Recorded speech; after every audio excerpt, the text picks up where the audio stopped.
விஷயம் செய்யும்போது மனசு சுத்தமாகும்.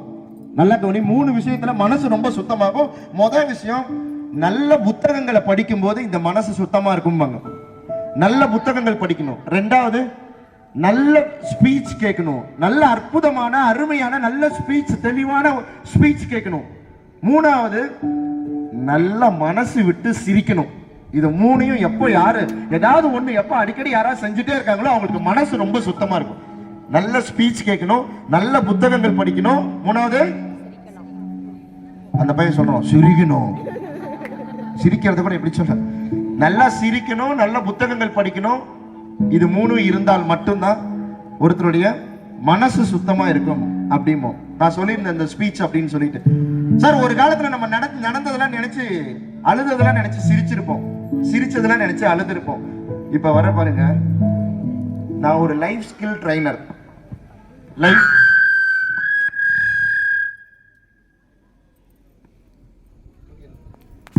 லைஃப் ஸ்கில் ட்ரைனர், வாழ்க்கை பற்றி பேசக்கூடிய ஒரு ட்ரைனர், ஒரு உளவியல் நிபுணர். ஓகே, நீங்க எல்லாருக்குமே ஏஜ் கண்டிப்பா கூட தான் இருக்கும்னு நினைக்கிறேன்.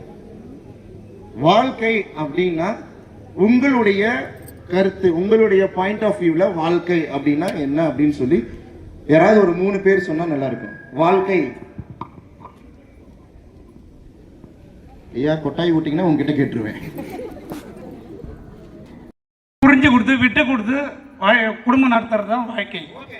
ஒருத்தருக்கு ஒருத்தர் அப்படி விட்டு கொடுத்து போறதுக்கு பேர் தான் வாழ்க்கை. எல்லாரும் நல்லா கிளாப் பண்ணலாம், கை கொடுங்கப்பா. Super super. பிறப்புக்கும் இறப்புக்கும் இடைப்பட்டிருக்கும் இந்த வாழ்க்கை தான் வாழ்க்கை. மனிதன் எப்போதும் மனதை இதமாக, பக்குவமாக, மகிழ்ச்சியாக வாழ்வதற்கே பிறந்ததுதான் இந்த வாழ்க்கை. இதில் ஒருத்தருக்கு ஒருத்தர் எல்லாரும் அனுசரித்து போகணும். காலம், சந்தர்ப்பம், சூழ்நிலை இதை கருதி இந்த இன்பமான வாழ்க்கையை சின்ன பையனாக இருந்தாலும் சரி, பெரிய ஆசானாக இருந்தாலும் சரி, படித்து நீ கலெக்டருக்கு போனாலும் சரி, இல்லை போலீஸ் ஆனாலும் சரி, எப்போ இருந்தாலும் நீ மனிதனாகவே இருந்து வாழ்வதே இன்பமான வாழ்க்கையை கொடுக்கும். வாழ்க வளமுறை.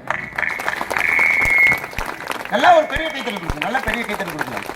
இது இப்படி மட்டும் கொஞ்சம் திருப்பி வச்சுலாமா? ஓகே. பதவிக்கு கிடைக்கக்கூடியதை விட குணத்திற்கு கிடைக்கக்கூடிய மரியாதை அதிகம் அப்படின்னு சொல்லியிருந்தாரு. A for apple, B for ball, C for cat, D for dog அப்படின்னு சொல்லி கொடுப்பாங்க. நான் சொல்லுவேன் எப்பவுமே ஏ ஃபார் ஆம்பிஷன், ஒரு பெரிய குறிக்கோள். B for birth, D for death.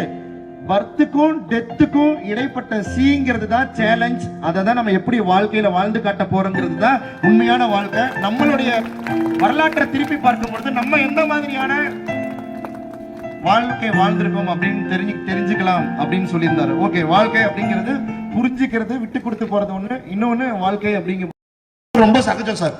லவ்ங்கிறது ரொம்ப சகஜம். 17 வயசு 16 வயசு பசங்களுக்கு இன்னைக்கு எல்லா இடத்துக்கும் லவ்ங்கிற விஷயம் வருது. நான் அதான் சொல்லுவேன், 6th 7th 8th school age. 6th 7th 8th school age.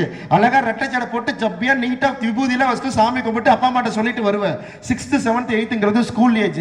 9th 10th 11th 12th teen age. 9th 10th 11th 12th teen age. ஏன் தெரியுங்களா இது டீன் ஏஜ்? 14 15 16 17 18 19 டீன் முடியறதுனால டீன் ஏஜ்.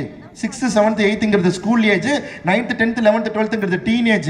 இந்த டீனேஜ்ல தான் ஒரு பையன் ஒரு பொண்ணு ஒரு பையனை பார்க்கணும்னு தோணும். உடம்புக்குள்ள ஒரு ரசாயன மாற்றம் ஏற்படும், ஹார்மோன் சேஞ்சஸ் ஏற்படும். இந்த 9th 10 11 12 டீனேஜ் முடிச்ச உடனே எல்லாரும் போவான், நிறைய பேர் காலேஜ்.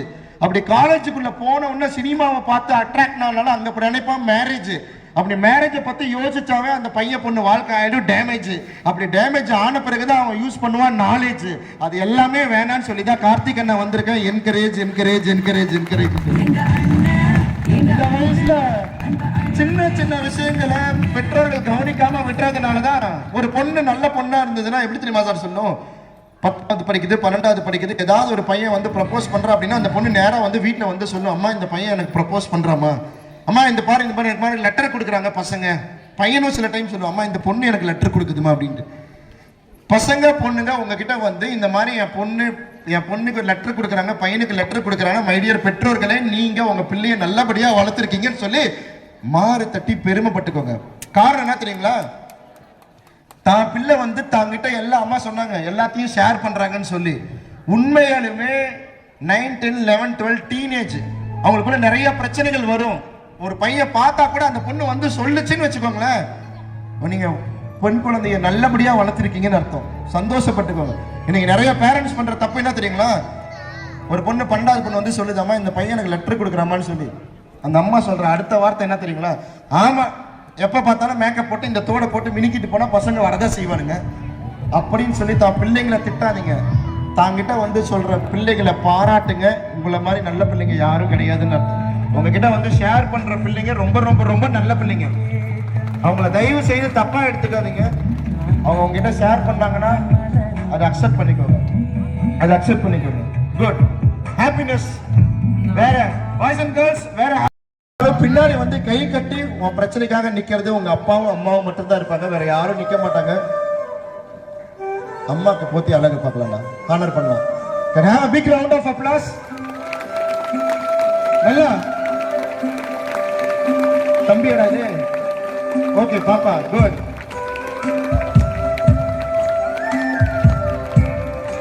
நம்மளுடைய சாந்தா வித்யாலயா பள்ளி நிறுவனத்திலிருந்து பெற்றோருக்கு வரக்கூடிய பெற்றோர்களுக்கு சாரி இன்னைக்கு எல்லாருக்குமே ஒர்க் இருக்கு. எல்லாருமே ஞாயிற்றுக்கிழமை ஒரு நாள் ஞாயிற்றுக்கிழமை தான் ரெஸ்ட். அந்த ஒரு நாளை தியாகம் செஞ்சுட்டு தான் வந்திருக்காங்க. வரக்கூடிய பெற்றோர்கள் யார் யாரெல்லாம் முன்னாடி வராங்க, பார்ட்டிசிபேட் பண்றாங்க, யார் யாரெல்லாம் ஃபீட்பேக் கொடுக்குறாங்களோ அவங்களுக்கு ஊக்குவிக்கணும்னு சொல்லிட்டு சாந்தா வித்யாலயில இருந்து ஒரு நினைவு பரிசா கொடுக்குறாங்க. Thank you so much management. All the best. God bless you, God bless you அம்மா. இந்த இடத்துல ஒன்னே